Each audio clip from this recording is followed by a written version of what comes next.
Nah, kalau saya memang berkeinginan, Pak Ganjar saya tanya dulu, kamu kalau saya tugasi nanti marah juga kalau orang bilang ditugasi, memang saya harus menugasi, beliau kader. Lalu Pak Mahfud saya tanya juga, kalau nanti saya jadikan presiden dan calon presiden harus menjalankan ya yang namanya rencana untuk bagaimana memimpin bangsa dan negara ini. Sehingga apa yang dicita-citakan oleh para pendidik bangsa, rakyat kita, tolonglah pergilah ke TMP. Saya bawa Mbak Puan, Mas Nanan dari sejak masih TK. Kalau pergi ke Taman Pahlawan, saya sengaja membawa bunga yang berlebih. Saya bilang pada mereka, setelah keluarga kita tabur bunga, kamu cari nisan-nisan yang tidak bernama. Saya paling jengkel kalau orang mikir, oh ya sudah Bu, kita sudah merdeka ya merdeka.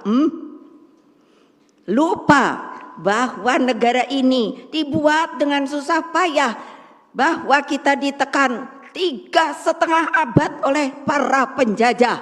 Lalu sekarang para elitnya, orang-orang yang sudah berkelayakan, melupakan yang namanya akar rumput, yang namanya wong cilik, yang masih sengsara, yang tidak berkeadilan. Sekali lagi saya katakan,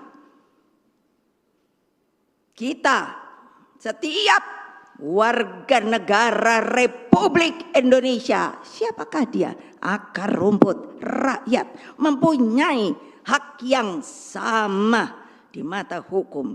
Sekarang hukum itu dipermainkan, bahwa kekuasaan itu dapat dijalankan semau-maunya saja.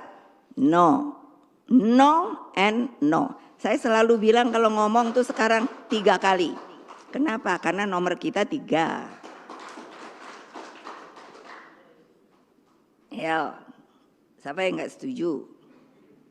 Pasti diem. Tapi kalau nanti di belakang ngoceh. Saudara-saudara sekalian, pemilu bukanlah alat elit politik untuk melanggungkan kekuasaan dengan segala cara. Di dalam pemilu, pemilihan umum, ada moral dan etika yang harus dijunjung tinggi. Loh, saya pernah presiden, ya setelah pemilu enggak ribut saya. Ya sudah, kalau memang betul itu rakyat memilih begitu, sudah. Kekuasaan tuh tidak langgeng loh, yang langgeng tuh yang di atas loh. Kekuasaan akan berhenti apapun jabatannya.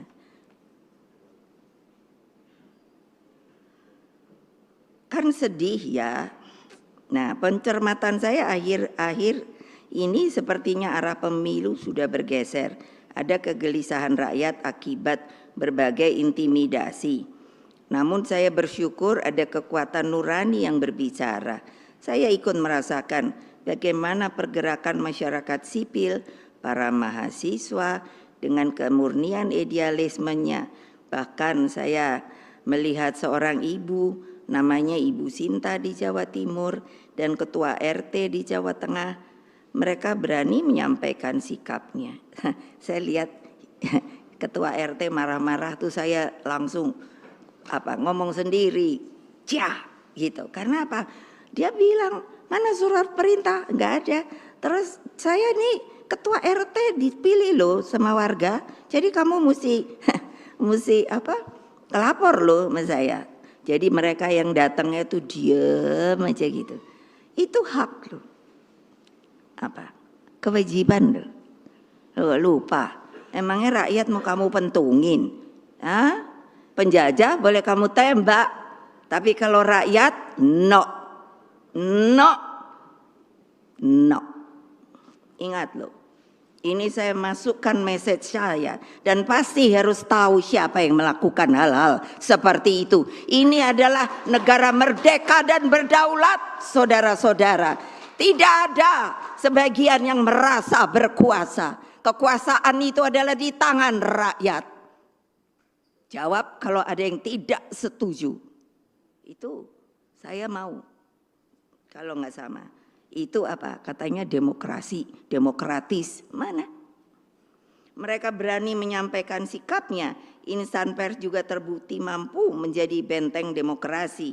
Di tengah arus gelombang menjaga demokrasi itulah, maka kepada TNI, Polri, dan aparatur sipil negara harus menjaga prinsip netralitas.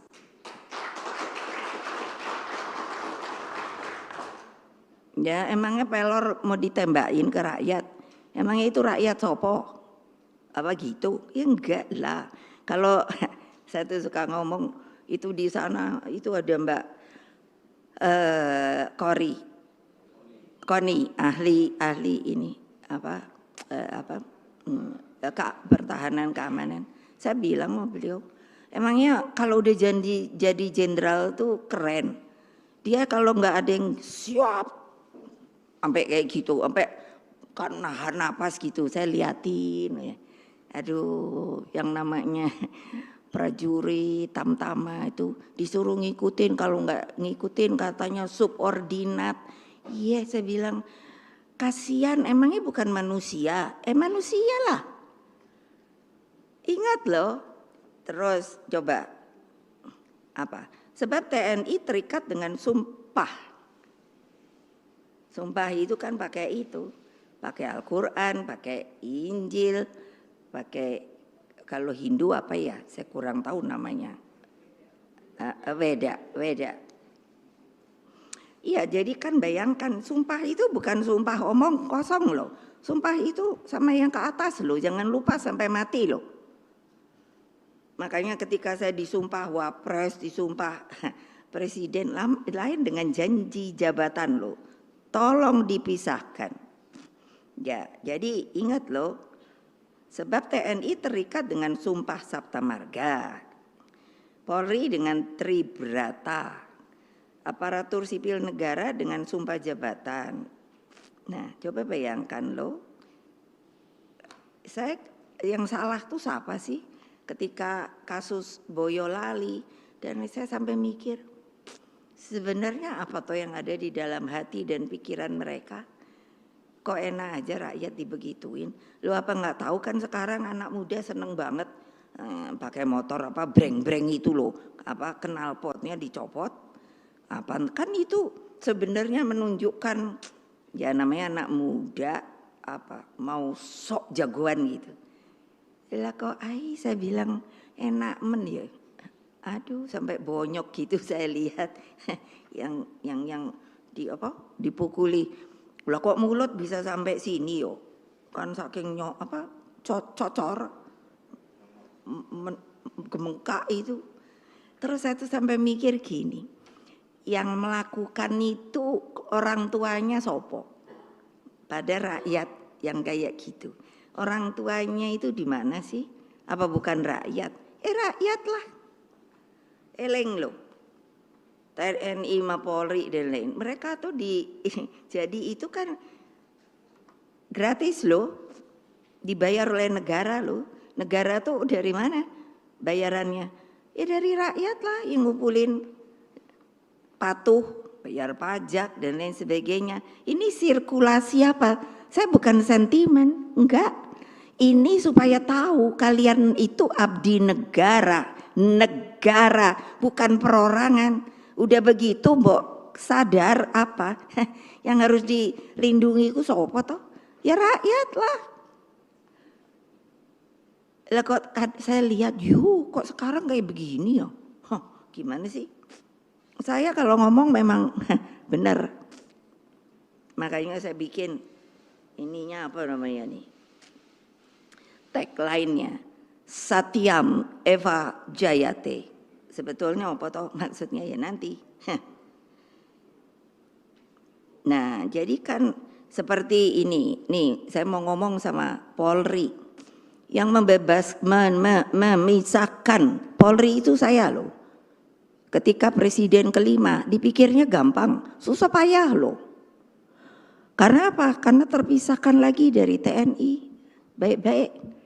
Itu apa enggak saya beri untuk ada pemasukan, ada pendapatan untuk APBN-nya, saya belikan yang namanya peralatan dan lain sebagainya. Eleng loh ya yang jadi pemimpin. Jangan macam-macam. Jangan saya dibully. Kalau kali ini saya udah janji, kalau dalam kampanye ini saya dibully-bully, saya udah punya loh yang namanya pengacara-pengacara. Saya tepat janji loh. Waktu sebelumnya mau dibully kayak mau apa terserah aja, tapi saya pernah bikin. Jangan saya dibully ketika pemilu. Ya, saya bukan nakutin, itu kata kebenaran saya. Nah, jadi ya eleng aja dah. Dan apa sih? Selain itu mereka juga berasal hidup dan nantinya akan kembali menjadi rakyat biasa. Kayak apa loh? Kalau lagi jadi jenderal, udah gitu pensiun. Banyak lalu mengingat, wah dia waktu jadi ini kok gitu ya Bu.